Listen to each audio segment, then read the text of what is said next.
2045 미래 전략에서 뇌와 기계를 연결해 생각만으로 기계를 작동을 시키겠다 그랬어요. 그러면 뇌파와 기기의 센서가 무언가로 연결이 되어지겠죠. 인터페이스가 돼서 나의 생각으로 기기를 동작을 시키겠다. 이 새로운 소통 공간과 수단인 가상현실과 뇌파통신 기술을 확보하고 이미 확보했습니다. 네트워크 신뢰성 보안을 강화하여 이것도 이제 뇌해킹이 안 되도록 했다라고 발표를 했는데 보도자료가 2020년도 8월 27일 이 보도를 했고 언론사에다가 보도하라고 과기부에서 내준 보도자료인데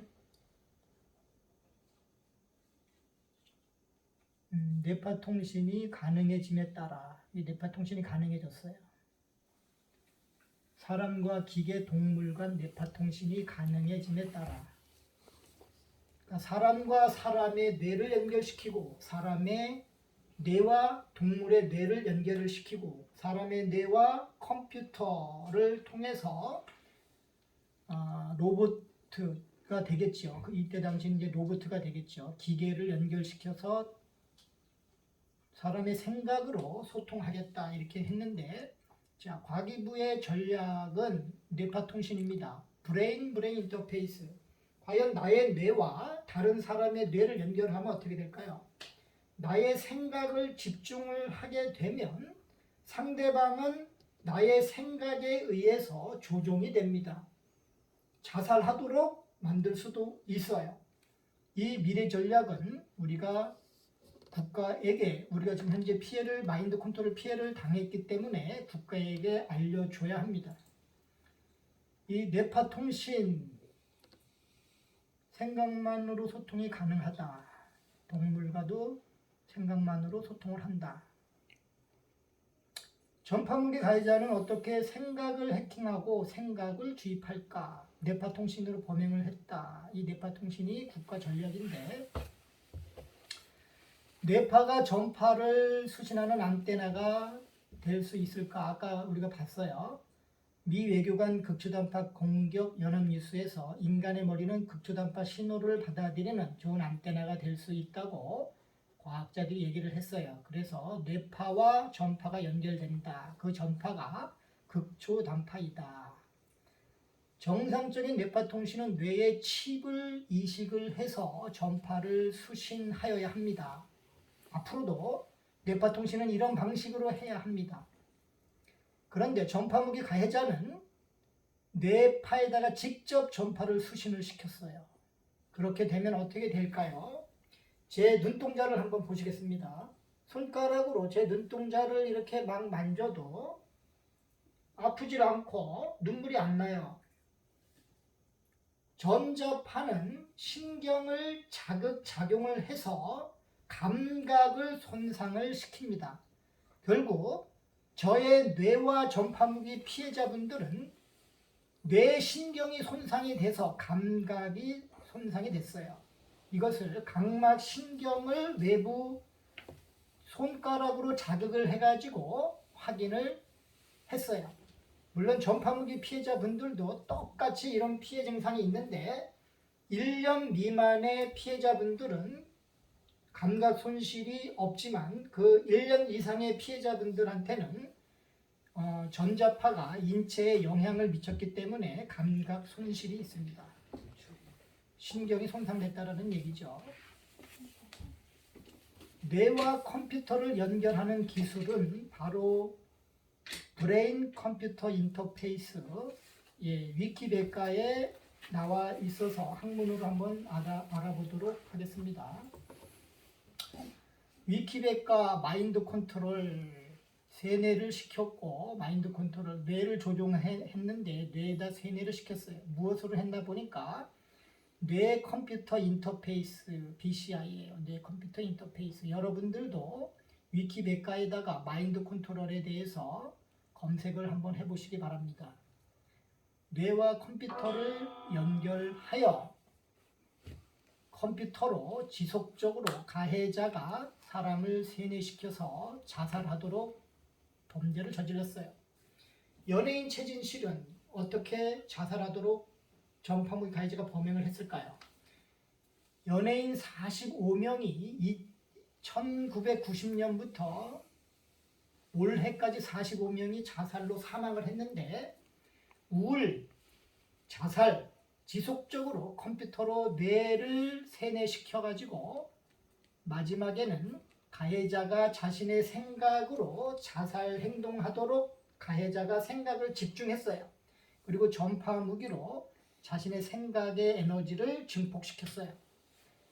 이렇게 해서 마인드 컨트롤 범행을 저질러서 자살로 살해하였습니다.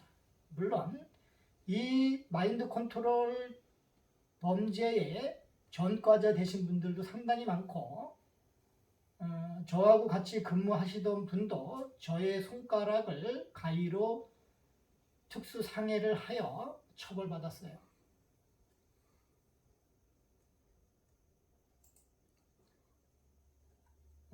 미국 외교관들이 극초단파 공격을 당했는데 그것을 아바나 증후군이라고 합니다. 미국 부통령도 극초단파 공격을 당했고 이 극초단파 공격을 처음 시작이 미국 외교관들 쿠바의 아바나에서 시작이 돼서 아바나 증후군이라고 명칭을 하고 있는데 이 아바나 증후군은 극초단파로 공격을 했고 감각 손실 증상이 있습니다. 미국의 부통령도 마찬가지로 이렇게 당했어요. 그런데 여러분 전파무기 우리나라 전파무기 피해자분들도 똑같이 극초단파의 공격을 당했고 아까 제 눈을 보셨지만 감각 손실 증상이 아바나 증후군과 동일하다.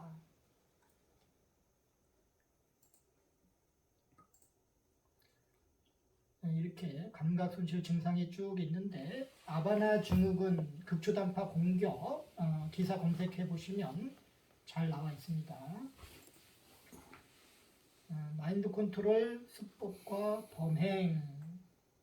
우리나라 정치인 세 분, 노무현 전 대통령, 노회찬 전 국회의원, 박원순 전 서울시장. 공통점은 훌륭하신 분들인데 자살로 사망하셨어요.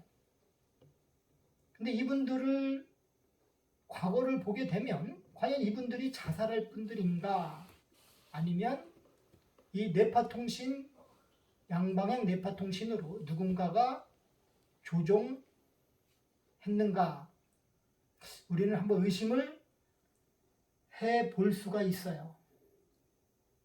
뇌와 컴퓨터를 연결시키고 가해자의 뇌로 이분들의 뇌를 조종했을 수도 있는 기술이 존재하고 있고 우리나라에서는 1984년도에 이 뇌파통신을 시험을 했고 2045년도에는 양방향 뇌파통신을 하겠다라고 발표를 하였습니다.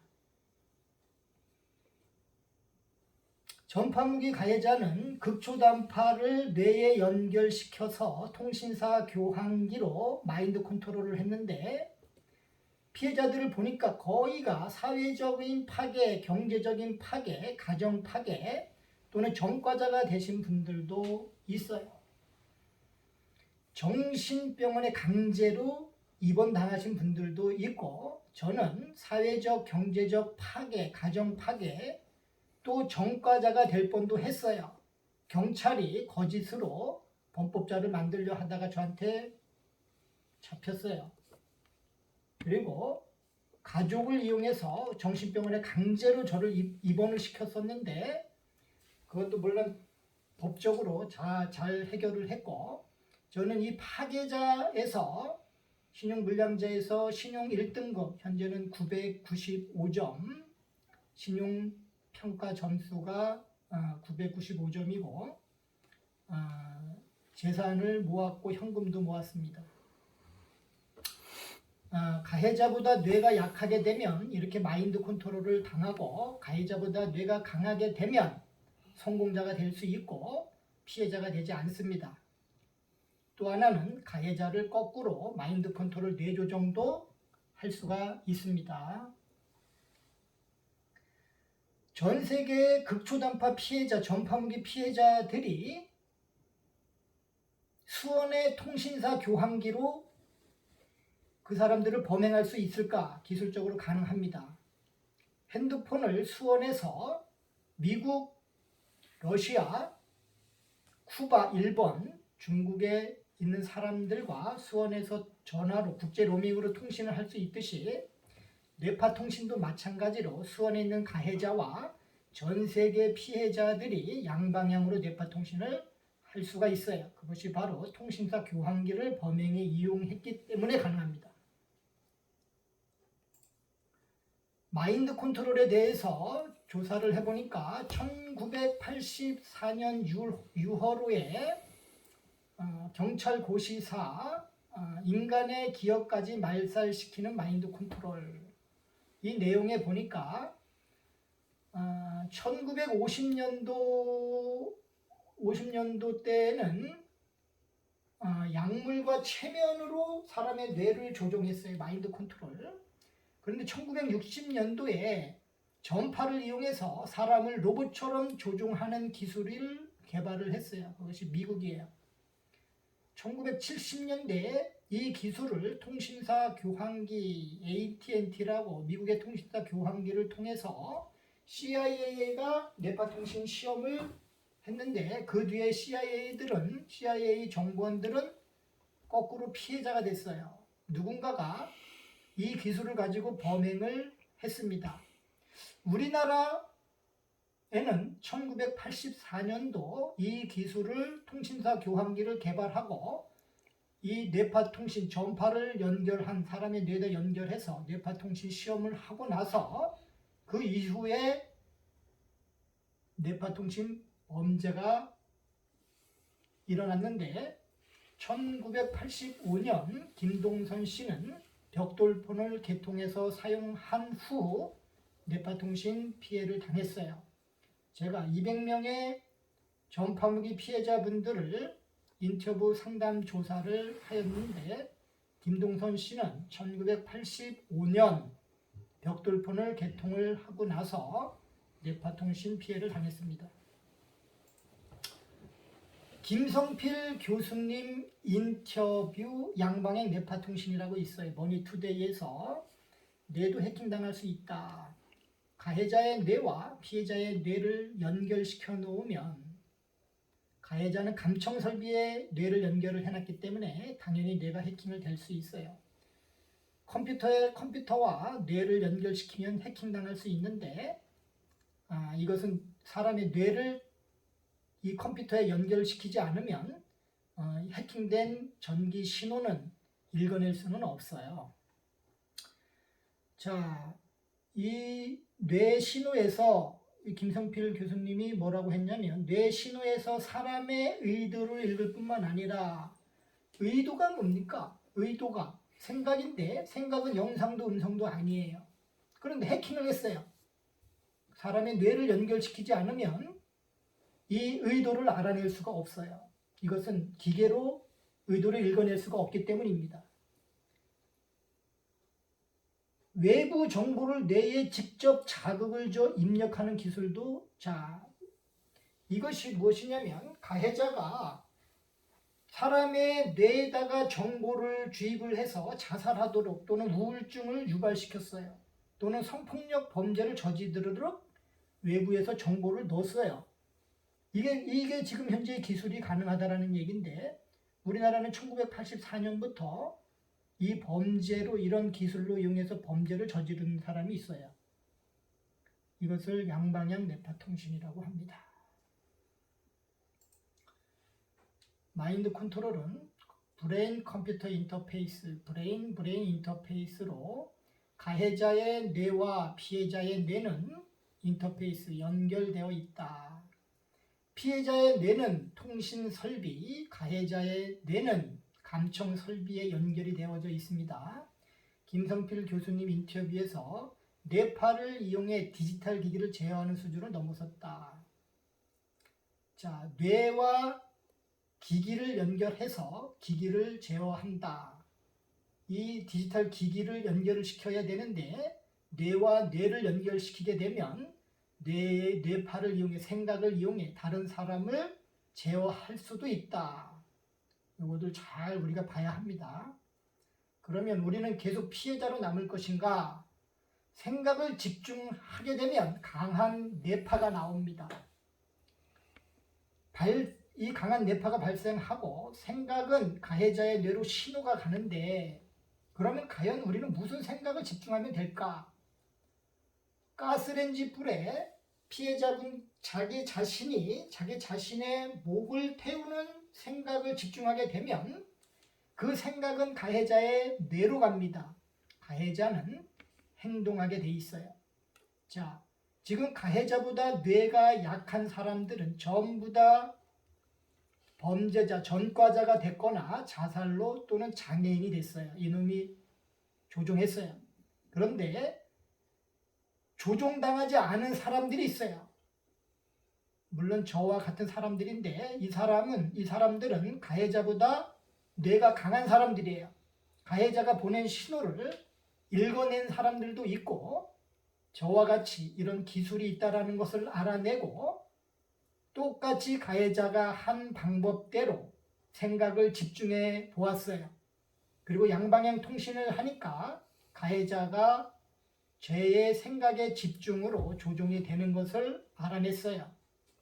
그래서 이 기술을 토대로 제가 한 경험으로 입증을 해드리고 있습니다. 여러분들도 가해자를 조종하는 사람이 돼서 가해자를 우리가 전파무기를 포기하도록 해야 합니다. 정창규 경감은 부산 중부경찰서에 있었는데 2020년도 7월 제가 그 부산 지역 경찰서를 방문을 해서 전파무기 피해자분들은 3가지의 공통적인 피해가 있다 제보를 했어요.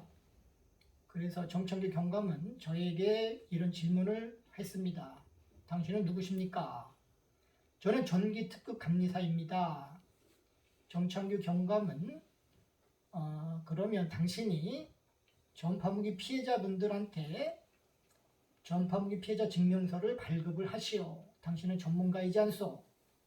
그래서 이 경찰은 가해자를 잡도록 해야 하는데 전문가 기술자인 저에게 피해자분들의 증명서를 발급을 해주라고 했어요. 이렇게 어떻게 양식을 만들까요? 라고 물어봤더니 이 양식을 이런 식으로 만들라고 설명을 해줬어요. 네, 그러면 당신이 나중에 저한테 나는 이런 거 당신한테 발급을 해라고 한 적이 없다라고 할까봐 사진을 찍었어요. 양식 이렇게 만들어라 라는 사진까지 찍었습니다. 이거를 확대한 거예요. 어떻게 양식을 만들까요? 이때 당시 USB에다 정보를 담아갖고 자료를 준비해서 설명을 했습니다. 자, 전파무기 피해자 증명서는 지금 어떻게 만들어지냐면 전파무기 피해자 증명서 이렇게 해서 전파무기 피해자의 이름과 생년월일, 전화번호, 주소를 기입을 하고 입증 자료를 토대로 증거를 가지고 입증을 했어요. 머리에서 탐지된 3G 포지는 2GHz 대역의 극초단파이고 이것을 국어사전과 연합뉴스 기사를 통해서 머리에 전파가 연결될 수 있다는 것을 입증을 했습니다. 측정한 탐지기는 전문가용 전파 탐지기예요. 가격은 조금 비싸고 측정 방법은 뇌파 주파수에 연결된 극초 단파를 전파 탐지기를 사용해서 두부에서 탐지하여 증거 영상을 촬영을 하였어요. 그래서 탐지를 언제 했는가, 진단은 언제 했는가라고 이제 기입을 하고 발생 가능한 피해에 대해서 여기다가 썼어요. 그리고 전자파가 인체에 미치는 영향, 전파법과 관련해서 전자파를 측정하여 입증을 했어요. 전파 탐지에 대한 의견을 여기서 썼습니다. 그래서 전파묵이 마인드 컨트롤 피해자다라고 증명을 합니다. 이 증명한 사람은 누구냐면 특급 정기감리원 성명 강영철,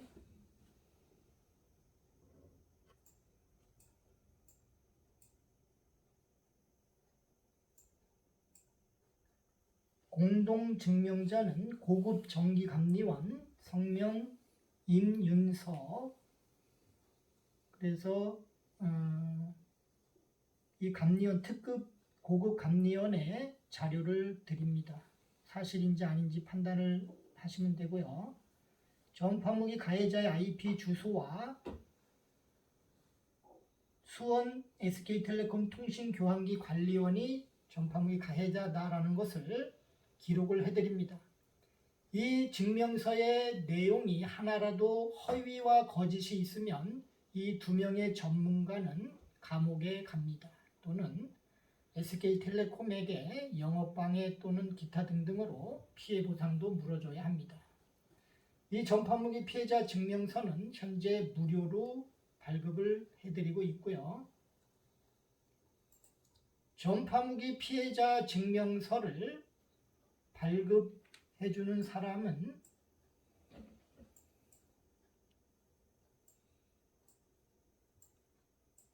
감리원 배치 확인서 현재 서울교통공사에서 책임감리로 상주하여 책임감리로 근무하고 있는 배치 확인서도 이렇게 첨부 자료로 드립니다. 책임 특급 강영철 이렇게 배치되어 있다. 언제까지 배치를 하냐?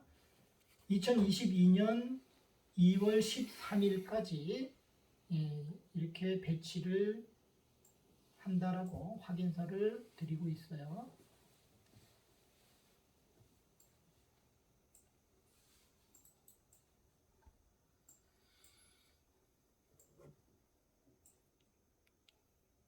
이것은 임윤성님 재직 증명서인데 지금 전기를 강의하고 있고 가리키고 있는데 그 학과의 학과장입니다. 회사명 경주직업전문학교. 이렇게 해서 이분이 직업훈련 교사고 이분은 현재 이 직업훈련원의 전기과 학과장으로 근무를 하고 있어요.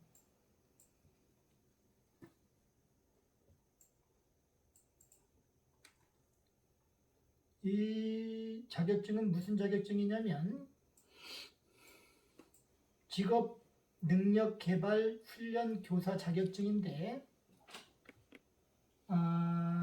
자격 직종 및 등급 훈련 교사는 전기 설비 설계 감리 3급으로 설계와 감리를 할 수 있도록 설계와 감리 교육을 할 수 있도록 자격증이 있어요. 이렇게 해서 공동 증명자에 대해서 설명을 드렸습니다. 지금 현재 법적으로는 공소시효 25년이 처분이 되어져 있는데 부산지방검찰청 수신자 강영철, 김민정 검사가 발신자입니다. 처분하였으므로 통지를 한다. 자, 피의자가 됐어요. 피고소인은 피의자가 됐는데 경찰이 입건을 시켰어요. 그럼 피의자가 됩니다. 그러면 피의자는 범죄를 저질렀다 이렇게 얘기를 합니다. 그런데 범죄를 저질렀는데 피의자가 성명불상이다. 이거 경찰이 직무유기를 했는데 IP 주소 조사를 안 했어요. 법적으로는 처벌받겠죠. 수리 죄명으로는 살인, 미수 등 이렇게 있어요. 처분 일자는 9월 9일, 2020년도 9월 9일입니다. 공소시효를 처분을 했어요. 무슨 처분을 했냐면 2045년 7월 24일. 자, 2020년도에 2045년에 공소시효면 공소시효가 25년 처분을 시킨 건데 공소시효 25년에 대해서 형사소송법으로 한번 알아보도록 하겠습니다. 공소시효는 형사법상의 시효는 성의시효, 공소시효가 있다. 성의시효, 공소시효가 있는데 공소시효 25년이라고 하는 것은 사형에 해당하는 범죄자. 그런데 공소시효 25년 처분을 시켰어요. 사형에 해당하는 범죄자의 IP 주소를 조사하지 않아서 성명불상으로 남아 있어요. 누군지 모르니까 검사는 잡아들이질 못했는데 그러면 이 태만했어요. 국가가 태만을 해가지고 결국 못 잡아들였는데 우리가 그 경찰을 혼내주도록 해야겠죠. 이 경찰을 입건을 시키고 가해자의 IP 주소를 할당 정보를 조사하지를 않아서 이름을 못 밝혔어요. 피의자명을. 그럼 이제 경찰이 왜 그렇게 됐는가? 아까 제가 뇌해킹에 대해서 설명을 드렸고 마인드 컨트롤 수법에 대해서 설명을 했어요. 높은 사람 목소리로 김영란법을 어쩌고 저쩌고 해가지고 너가 잘못을 했는데 너 혼날래? 아니면 이거 수사하지 않을래? 이렇게 해가지고 사기통신 수법으로 피의자명을 밝히지를 않았어요. 결국은 경찰은 속았든 어떻게 됐든 처벌을 받을 수밖에 없게 되어져 있는데 우리가 그 경찰한테 뇌해킹이 무엇인지를 알려주고 마인드 컨트롤 수법도 알려주어야 합니다.